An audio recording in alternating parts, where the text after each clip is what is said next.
The sky above Earth changed on a Tuesday morning in the year 2187. Not slowly, not with any warning, but all at once. A shape came out of the dark between the stars. Enormous, silent, and wrong in the way that only truly massive things can feel wrong to the human eye. It did not arrive the way rockets arrive, with fire and smoke and noise. It did not drift in slowly the way comets drift. It simply appeared the way a bad thought appears the moment before sleep.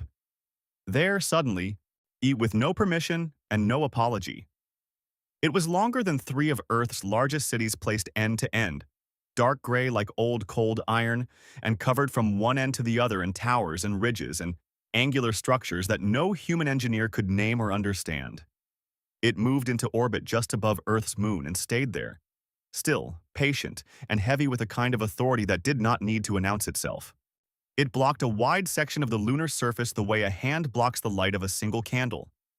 Every telescope on Earth swung toward it within minutes.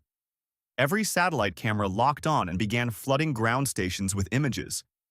Every military radar system on the planet fired alerts into command centers from Washington to Moscow to Beijing to New Delhi to São Paulo.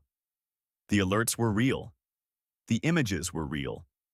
The object above the moon was real. And it was not anything any human government had built or launched or knew about. Within 6 minutes, the leaders of over 40 nations were on emergency calls. Within 12 minutes, every major military on Earth had moved to its highest alert level. Within 20 minutes, crowds had gathered in the streets of cities across the world. Ordinary people standing together under open skies, staring upward at an atmosphere that looked the same as always but no longer felt safe. And the ship did nothing for 4 full hours. It did not fire weapons. It did not release smaller craft. It did not send any signal. It only remained there above the moon, patient and vast, and let the humans below it panic and argue and stare. Then it spoke. Every screen on Earth was taken over at once. Every television, every phone, every public display board, every monitor in every office and hospital and school and home on the entire planet, all of them cut to the same image at the same moment without asking and without warning. The face that appeared was not human. It was tall and narrow, with 6 small eyes arranged in 2 careful rows, a wide flat mouth set low on the face, and a hard shell of dark amber covering the top of its head like armor that had grown there naturally. It wore deep blue robes trimmed with silver, and it sat behind a long black table in a room that looked official and cold and very, very old. The walls behind it were carved with symbols no human linguist had ever seen. When the creature spoke, the words reached every human ear in their own language, perfect, clean, and completely without warmth. The voice was calm in the way that only absolute power is calm. Species designation, human, it said. Planet, Earth. Our sector, outer fringe. Your civilization has consumed resources beyond your assigned boundary markers, expanded into 3 protected interstellar trade corridors without registration or permission, and conducted unsanctioned faster-than-light travel experiments within restricted galactic space. Under the full authority of Galactic Accord 7 Omega, the Galactic Council hereby requires the following annual tribute. 40% of your planetary energy output, 12% of your biological harvest, and the complete surrender of all faster-than-light research and technology. You have 72 of your hours to confirm compliance. Failure to comply will result in a demonstration of consequences. This communication is now complete. The screens went dark. For a long moment, no one on Earth said a single word. Then everyone said everything at once. The speaker was identified within the hour by Earth's intelligence agencies as High Arbiter Vrethkon, the senior voice of the Galactic Council, a governing body made up of 41 spacefaring civilizations, the youngest of which had been traveling between stars for over 2,000 years. The Council was old. It was powerful, and it was, by all available evidence, completely accustomed to being obeyed. In government chambers and military command centers across Earth, the emergency debates began at full volume and full speed. Generals argued for immediate activation of every defensive weapon Earth had. Strike first, show strength, make the ship above the moon understand that humanity was not easy prey. Diplomats argued for restraint, a calm and carefully worded message that bought time for real negotiation. Scientists argued that no one understood enough about what was being asked, or who was asking it, to make any decision at all yet. And the arguments were loud and passionate and deeply, recognizably human in every way. Nobody could agree. Nobody, that is, except the staff inside a small and largely forgotten government office on the fourth floor of a gray building in Geneva, the United Earth Communication Office, a department so minor and so overlooked that several of the nations currently screaming at each other had stopped funding it 3 years ago and simply never told anyone. In a vote that was messy, procedural, and unintentionally historic, this small office was handed the authority to send humanity's first official response to the Galactic Council, mostly because every other governing body was too deep in argument to notice the vote was happening until it was already done. The senior officer on duty that morning was Commander Alara Voss, 38 years old, former Marine, current senior diplomat, and a woman who had spent the better part of her career sitting in rooms full of people who believed they were the most important person present. She was not loud. She was not the kind of person who made speeches. She was the kind of person who looked at a problem until she understood it, and then acted. She sat down at the console connected to Earth's galactic uplink, a piece of technology humanity had possessed for only 11 years, reverse-engineered from a derelict probe found drifting near Jupiter. She looked at the screen. Her hands did not shake. She typed humanity's official response to the most powerful governing authority in the known galaxy. One word: no. She pressed send, stood up, and walked to the window. Outside, the Geneva sky was gray and heavy with cloud. But somewhere above those clouds, above the atmosphere, above the orbit of the moon, a single small message was moving outward at the speed of light toward a ship so large it had its own weather systems inside its hull. The most ancient power in the galaxy had looked down at a young, rough, stubborn species on the edge of known space and told it to kneel. And that species had looked back at everything being demanded, at everything being threatened, at the full weight of that ancient authority bearing down on it from above. And it had said no, on not, we need more time to consider, not, we respectfully request clarification, not, we are open to a modified arrangement, just no. The Galactic Council had never, in 11,000 years of recorded governance, received the word no from an emerging civilization, not once, not in any language, from any species, at any point in the long and carefully documented history of galactic order. Lesser civilizations begged for extensions. They offered extra tribute. Like they sent long, formal letters full of apology and submission and humble requests for mercy. Sometimes they tried to run, packing themselves onto ships and fleeing toward the outer dark. But even that was not a refusal. It was more of a panic, and it never worked. No was something entirely different. On High Arbiter Vrethkon stood at the center of the Council's command chamber aboard the Herald of the Continuum and read the single human word on the screen in front of him 3 separate times. He read it a 4th time because some part of his mind kept expecting it to change into something more reasonable. It did not change. Around him, the 41 delegates of the Galactic Council sat in their curved rows, and the silence in that chamber was the silence of collective disbelief. Patriarch Un of the Solemnari, the oldest member of the council, sat perfectly still with all 4 of his hands folded in his lap and his wide pale eyes fixed on the screen. The Druvaki delegates, 3 of them, all identical in the way their species always presented itself in formal settings, exchanged a rapid series of clicks that their translation units did not fully convert. The Thesavari representative are a massive aquatic being named Sharel Voss, who traveled everywhere in a sealed, water-filled suit, pressed one large fin gently against the glass of her casing, and said nothing at all. Vrethkon composed himself with the dignity of a being who had governed galactic affairs for over 300 years. Then he ordered the Compliance Enforcer deployed. The Compliance Enforcer was a mid-class council warship, not the largest in the fleet, but more than sufficient for a Class II civilization. Its purpose was simple, and it had served that purpose exactly 117 times in Council history. It would enter the target planet's atmosphere, select an uninhabited landmass. The Council always selected uninhabited locations. This was important. This was civilized. And it would reduce that landmass to glass. Not destroy the planet. Just enough to make the lesson very clear. Every species that had ever seen a compliance enforcer do its work had complied immediately afterward.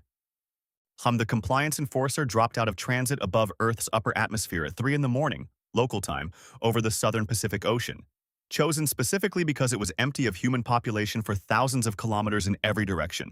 It began its descent. It never finished. The first thing that hit it was a kinetic impactor, round fired from an orbital platform that humanity had apparently been calling Watchtower 9. One of a network of 44 such platforms arranged in overlapping coverage bands around the entire planet. The round did not destroy the compliance enforcer, but it hit with enough force to knock the ship sideways and alert every system on board that something unexpected was happening. The second thing was stranger. A gravity well pulse, technology the Council's engineers had not believed any Class II civilization was capable of producing. Locked onto the compliance enforcer's drive core and effectively switched off its ability to move under its own power. The ship hung in Earth's upper atmosphere like a stone that had forgotten how to fall. Then tractor beams came in from 4 separate directions and began slowly and firmly pushing the compliance enforcer back out of Earth's atmosphere, upward, back into open space, back toward the moon. Not destroying it, not damaging it any further, just returning it with steady and unmistakable purpose to where it had come from. The whole process took 11 minutes. In the Council's command chamber, Everythi watched the sensor feed in absolute silence. A second message arrived from the Human Communication Office before the compliance enforcer had even fully cleared Earth's atmosphere. Your ship has been returned without further damage. We are not interested in starting a war, and we are not interested in paying tribute. We are interested in speaking with the Galactic Council as equals. You have 72 of your hours to decide if you are interested in that conversation. If you send another ship into our atmosphere without invitation, we will respond differently. This message ends here. No signature, no formal title, no apology, just the words. Clean and direct and final. Everythi closed the message and turned to face the chamber. Some of the delegates were on their feet. The Druvaki were clicking rapidly and furiously. Several of the elder species representatives were speaking all at once, overlapping each other in formal protests about violated council authority and the unacceptable behavior of a primitive fringe species that had no business possessing gravity well technology in the first place. But not all of them were angry. The Thesavari delegate, Shorel Voss, had not moved. Her fin was still pressed against the glass of her suit, and she was watching the sensor feed from Earth's orbit with those enormous dark eyes. She had been alive for 460 years. She had been a member of the Galactic Council for 230 of those years, not because the Thesavari wanted to be members, but because the alternative had been made very clear to them a long time ago. She knew what it looked like when a species was broken into compliance. She had seen it. She had lived a version of it. What she was watching now did not look like that at all. She watched the compliance enforcer being pushed back into space by a civilization that had possessed faster-than-light travel for 11 years. 11 years. And she thought about the gravity well technology, and the orbital platforms, and the 44 watchtower stations, and the extraordinary fact that humanity had built all of that without any particular reason to expect a threat. They had simply built it. The way other species built homes or roads or walls around their cities, automatically, constantly, because that was what humans apparently did when they looked out at an unknown universe and thought carefully about what might be in it. And then she thought about the response message, not angry, not frightened, not desperate, just clear, direct, certain in the way that only genuinely unbothered things are certain. We are not interested in tribute. We are interested in speaking as equals. Not a threat. More like a fact being stated quietly by someone who had already thought through every available option and was simply reporting their conclusion. Shorel Voss had been sitting in council chambers for over 2 centuries. She had watched species beg and bargain and fold. She had watched the powerful stay powerful and the weak stay weak, and the whole enormous structure of galactic order grind forward the same way it had always ground forward, unchanged, unchangeable. She had stopped believing it could be different. There was only one word in her mind as she watched the sensor feed and listened to the angry voices around her and thought about a small gray planet on the edge of known space that had looked at the full authority of the Galactic Council and said, "No." She had not felt this word in a very long time. The word was hope. Back on Earth, Commander Alara Voss was in a secure conference call with the leaders of 11 nations, all of them asking the same question in 11 different ways. What do we do if they send something bigger? Voss looked at the tactical display in front of her, at the blinking signal of the compliance enforcer drifting back toward the moon, at the 44 watchtower stations sitting steady in their orbits, and at the readiness reports coming in from the defense grid that nobody outside of 3 specific government departments had known about until this morning. The room was quiet. Everyone was waiting. "We do the same thing," she said. "And if that doesn't work," came the voice of a general from the eastern screen. Voss was quiet for exactly 1 second. "Then we get creative," she said. The lore keepers of the Galactic Council had existed for longer than most human civilizations. Their purpose was knowledge, the collection, organization, and careful preservation of information about every species the Council had ever encountered, contacted, absorbed, or destroyed. They maintained records on 4,912 distinct intelligent species across the known galaxy, ranging from thriving interstellar empires to single entries marked simply as extinct. Humanity had an entry. It was embarrassingly short. The original file on the human species had been created 42 years ago, when Earth's first clumsy faster-than-light experiments had registered on Council monitoring systems. The file said, Class 2 emerging civilization, carbon-based biology, single inhabited planet, high rate of internal conflict, estimated time to self-extinction between 40 and 200 years, low priority, no action required. Nobody had updated it since. After the compliance enforcer incident, the High Arbiter Vreth summoned the head lore keeper, an ancient gray-scaled being named Sandalava, and told him that the human file needed to be updated immediately, completely, and thoroughly, and that the full results needed to be presented to the Council within 20 hours. Sandalava worked without stopping. He pulled every piece of data his office had ever passively collected on humanity: intercepted broadcasts, long-range sensor readings, 40 years of mathematical analysis of Earth's resource consumption and territorial expansion. And he assembled a full threat assessment that, when he finished reading it himself, kept him sitting alone in his office for a long time before he was ready to show it to anyone else. The council chamber was completely full when Sandalava stood at the presentation platform. He began with biology. "The human body," he said, are in the flat and careful voice of someone reporting facts they find personally alarming, is, by galactic standards, poorly designed for combat. It heals slowly. It requires large amounts of food and rest. It is highly vulnerable to temperature extremes, and the average human lifespan is remarkably short. And yet, human pain tolerance and functional capacity under injury is among the highest of any known species in our entire database. Humans can continue to fight, to think, and to act in physical conditions that would cause complete behavioral shutdown in most other known intelligent species. This is not a trained military response. This appears to be a standard biological feature of the species. Several delegates shifted in their seats. Sandalava moved on. "Human psychology presents a further anomaly," he said, "which our models have significant difficulty explaining. The human species has engaged in 437 documented large-scale internal conflicts over the course of its recorded history, more internal warfare than any other species in our records. And yet after every single one of these conflicts, without exception, the human species emerged more technologically advanced than it was before the conflict began. It is the only known species for which internal war appears to function as a driver of accelerated development rather than a cause of decline. They fight themselves constantly, and each time they do, they come out faster and stronger on the other side." The clicking from the Druvaki section grew louder. "Furthermore," Sandalava continued, human civilizations demonstrate a highly specific behavioral response when faced with a common external threat. When humans identify a shared enemy, all internal divisions collapse with remarkable speed. Factions that have been in active conflict with each other for decades will form functioning alliances within days. The Council's tribute demand was delivered 48 hours ago.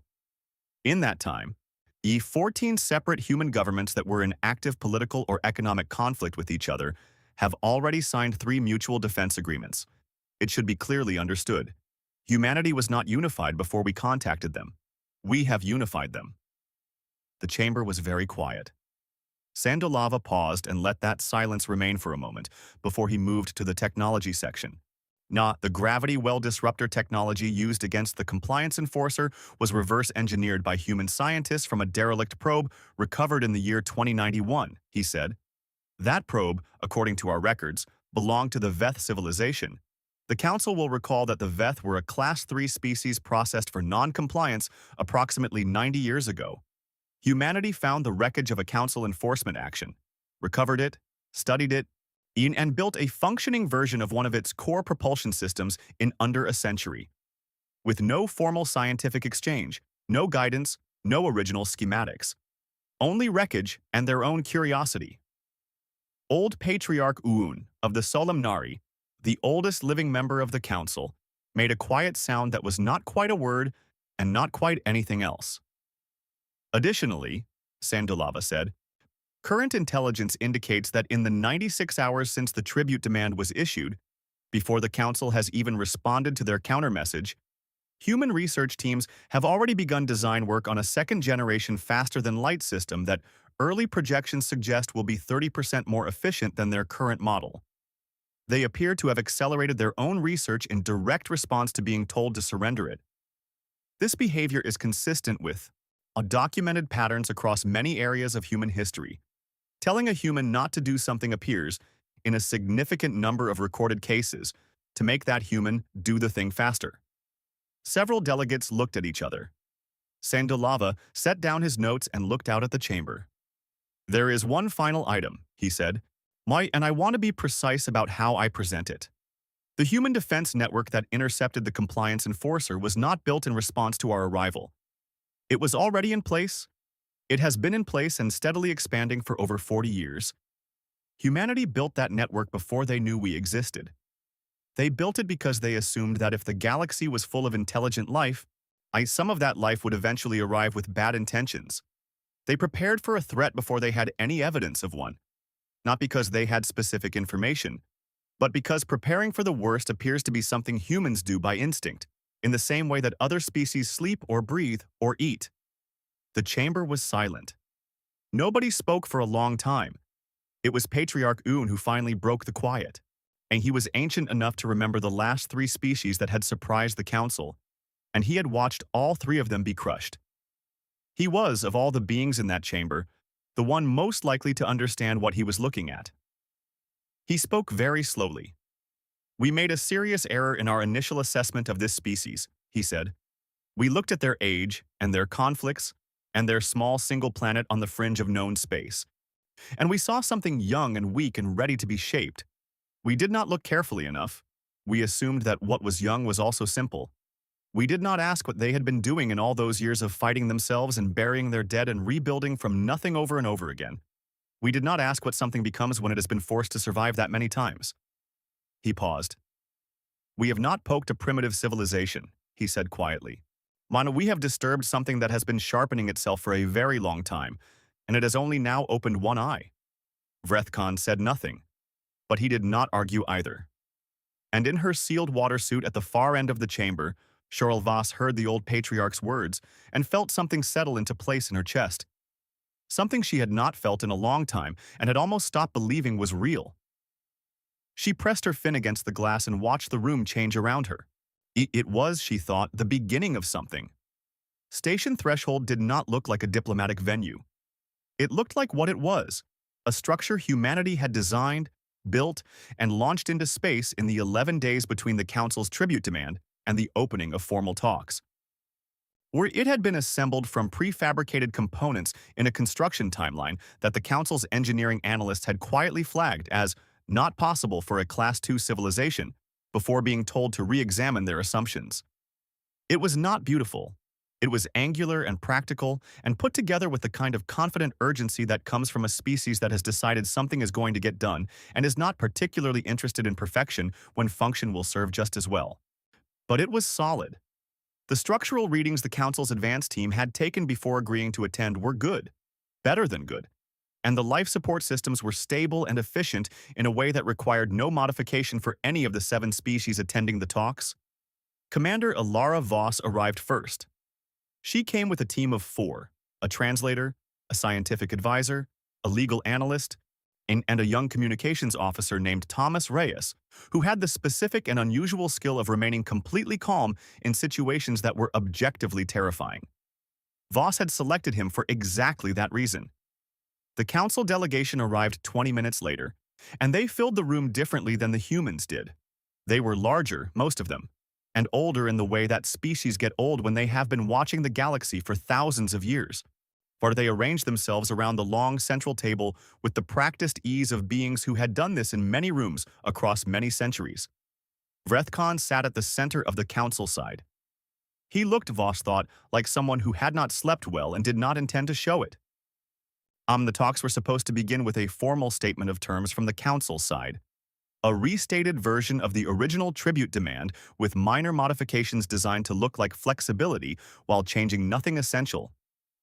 Vrethkon had prepared this statement carefully and fully intended to deliver it. He did not get the chance. Voss spoke first. She spoke calmly and without raising her voice, and she did not use any formal preamble or greeting. And she did not acknowledge the council's seniority or their authority, and she did not apologize for any of the events of the previous 11 days. She simply began speaking as though the conversation was already underway, which in a sense it was. Before we discuss what the council wants from humanity, she said, Mama, I want to discuss something that was brought to my attention recently. Something I think the full council should hear. She reached into the case beside her and placed a small data chip on the center of the table. It was a simple thing, small and gray, not impressive in any way.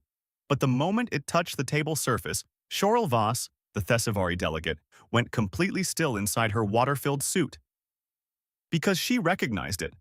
She had passed it to Voss during a brief private conversation in the corridor outside the meeting room, 20 minutes before the talks began. A conversation that had lasted less than 3 minutes and had changed the shape of everything that followed. This chip, Voss said, contains the names and full records of 15 species currently represented at this table or within this council. Species that did not join the council freely. Species that were given the same choice humanity was given, and that made a different decision, not because they wanted to, but because at the time they were alone and there was no one to stand with them. They said yes when they meant no, and they have been saying yes ever since. The chamber went very still. Vrethkon's 6 eyes fixed on the data chip with an expression that was not quite readable to the human faces in the room, but was perfectly readable to every non-human face present. I am not placing this here as an accusation, Voss continued. I am placing it here as context, because humanity does not want to leave the Galactic Council. We want to join it. But we want to join a Galactic Council that is worth joining. What we are proposing today is not a negotiation about the size of our tribute payment. It is a conversation about restructuring, open representation for all member species, a mutual defense charter, and the complete abolition of the tribute system. For a long moment, no one spoke. Then the room erupted. 3 of the elder species delegates were on their feet, speaking over each other in rapid and furious tones that their translation units struggled to keep pace with. The tribute system was the foundation of galactic order. It had existed for thousands of years. It was not open to renegotiation by a species that had been in space for 11 years. The violation of protocol was extraordinary. The impudence of placing an unauthorized data chip on a council negotiating table was extraordinary. Everything about this situation was extraordinary, and none of it was acceptable. But something else was also happening on the other side of the table. The Thessavari delegate had placed her fin against her suit's glass casing, her signal that she wished to speak, and she was not the only one. The Korveth delegate, a quiet species from the inner sectors that had spoken fewer than 40 words in 300 years of council membership, had raised a hand. The representative of the Mirel, and a species that had joined the council after a demonstration of consequences 2,000 years ago, was sitting up straighter than anyone in that room had ever seen him sit. And the delegate from the Harixo, a small insectoid civilization that usually voted in perfect alignment with the Druvaki, had pushed his chair back slightly from the elder species side of the table. Not much, just slightly. But it was enough to notice. Vrethkon called for order. He got enough of it to continue. He turned to Voss with the carefully controlled expression of someone who has realized the ground beneath them has shifted and is still deciding how to respond. "You are proposing," he said slowly, "to restructure an institution that has governed this galaxy for 11,000 years, based on the wishes of a species that learned interstellar travel from a piece of salvage 11 years ago." "I am proposing," Voss said, without missing a beat, that you read the names on that chip, and then ask the delegates from those species whether the institution that governs them does so with their consent." Vrethkan did not reach for the chip. But 3 other delegates did. The room changed as they read, slowly, the way rooms change when something true is being read aloud in a place where truth has been carefully kept out for a long time. It was not dramatic. It was quiet, and it was real, and it could not be undone. Voss reached into her case one more time and placed a second document on the table. A mutual defense treaty, 4 pages long, already signed by the Thessavari, the Corveth, the Morel, and one other species whose signature made 2 of the elder delegates go very quiet and very still. "We are not alone in this," Voss said quietly. She did not raise her voice. She did not pound the table. She simply sat there and let the document speak for itself. This treaty between species that had been silent for generations, signed in the 11 days since a single human word had shown them that saying no was something you could survive. Vrethkon looked at the document for a long time. Outside the viewport of Station Threshold, the stars were cold and steady and unchanging. Inside the room, for the first time in 3,000 years, something had changed. The talks went on for 6 more hours, and when they finally adjourned for the evening, Thomas Reyes walked up beside Voss and said, very quietly, "Do you think it worked?" Voss looked at the empty table where the data chip still sat, and the treaty still lay. "It already has," she said. The full armada had never been used. Not once in 11,000 years of Council history had any situation ever required it. Or rather, no situation had ever been allowed to reach the point where it was required. The threat of the full armada had always been the weapon. The knowledge that it existed, that it was ready, that it was larger than any fleet any single species could assemble. That knowledge alone had always been sufficient. 3 of the Elder Council species, the Druvaki, the Kethsalar, and the Orvanai, had decided that knowledge was no longer sufficient. They had not informed the full council before acting, that they had simply given the order. The full armada moved toward Earth's solar system through transit space in the early hours of a morning that no one on Earth was sleeping through. Because Earth's long-range sensor network, the same quiet system that had been running without interruption for 40 years, had detected the transit signatures 40 minutes before the fleet arrived and had already sent alerts to every government on the planet simultaneously. When the full armada dropped out of transit at the edge of Earth's solar system, what it found waiting for it was not what it expected. It expected Earth's planetary defense grid. It expected the watchtower platforms and the kinetic impactors and the gravity well disruptors. These were known quantities now, cataloged and assessed. And while they were deeply impressive for a Class II civilization, they were not, on their own, a match for a fleet of this size. On what the full armada did not expect was the other fleet. They came from 11 different directions at once, dropping out of transit in coordinated sequence with the kind of timing that takes practice to achieve, and 9 days of very intense planning to pull off. Thessavari water ships arrived first, their hulls gleaming dark blue against the black of space. Corveth lattice cruisers followed, angular and strange, built by a species that thought about space travel in ways no other civilization had ever quite replicated. Then came the Morel formation clusters. Dozens of small fast ships moving together in patterns so complex and fluid, they looked less like a fleet and more like a single living thing that breathed and shifted and turned in one motion. Then 8 more species, 8 more kinds of ships, all of them different, none of them matching.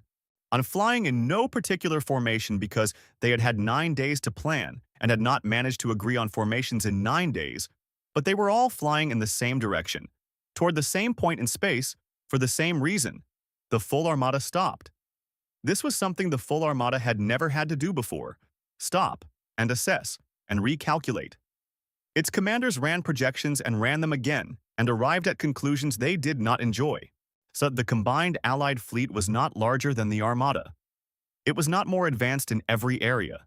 In a straight fight with everything equal, the full armada would very likely still win. But the cost would be enormous and messy, and the outcome was no longer the clean certainty it had been when they set out. Then something happened that no armada commander had factored into any projection. 3 ships inside the full armada itself broke formation, then 7 more, then 20. They were Thesavari ships.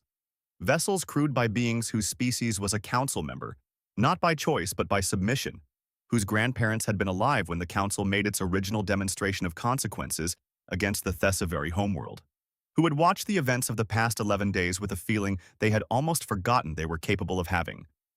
Hope. They were not attacking anyone. They were not defecting to the Allied fleet, or they were simply stopping, holding their position in open space, refusing to move forward. And in doing so, they were saying, without a single spoken word, exactly what they thought of this mission and exactly what they thought of the order that had sent them on it. Then, more ships broke formation. Corvette ships whose crews had been updated in real time on every development at station threshold. Morel ships whose commanders had read the full text of the Mutual Defense Treaty and thought about it carefully. Small independent vessels from 4 other species that technically owed the Council military service under their membership agreements, but that had their own quiet thoughts about what they were willing to do on behalf of a governing structure whose legitimacy was currently being debated openly for the first time in 3,000 years. The full armada did not fire a single shot. It stood down. Not with a formal announcement, not with a ceremony or a declaration or a document signed by anyone.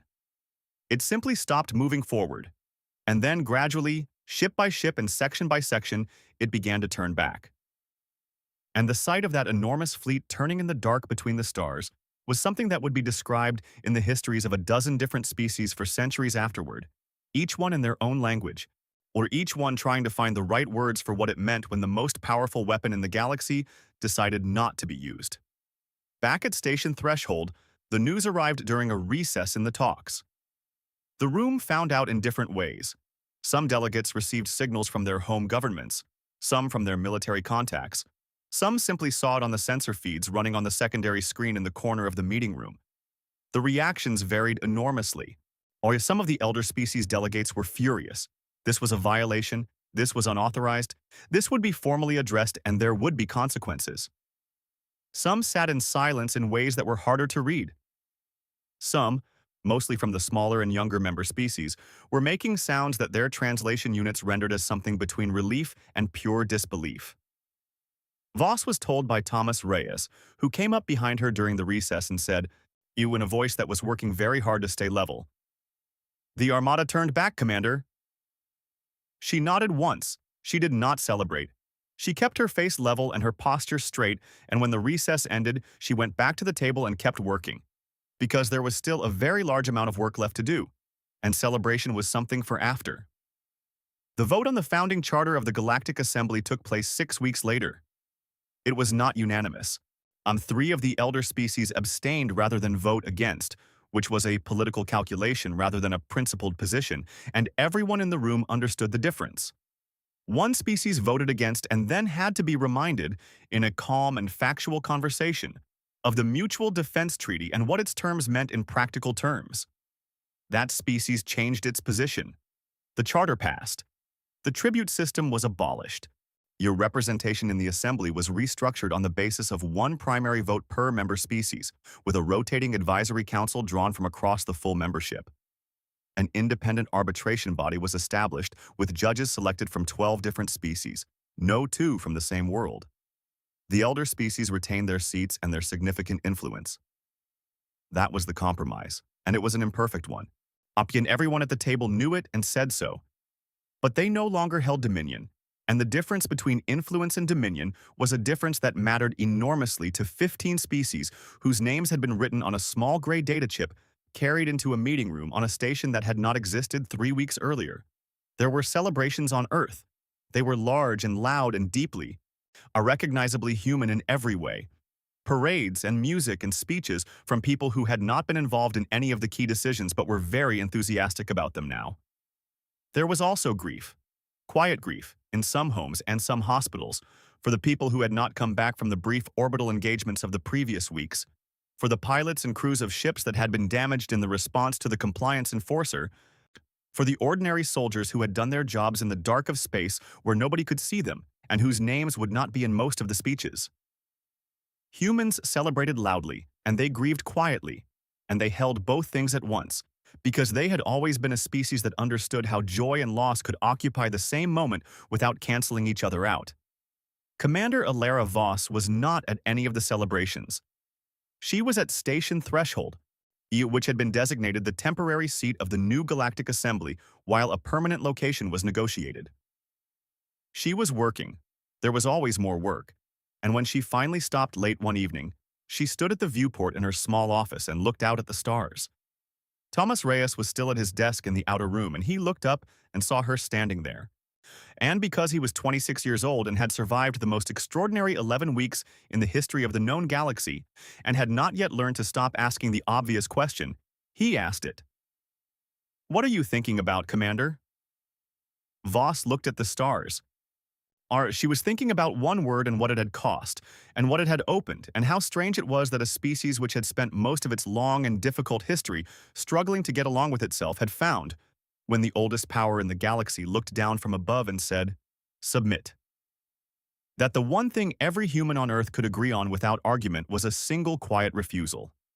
She was thinking that this was not an ending, or a new galactic order was an enormous and complicated and deeply unfinished thing, full of old grudges and new alliances that had not yet been tested, and species that were free for the first time in centuries and did not yet know what to do with that freedom.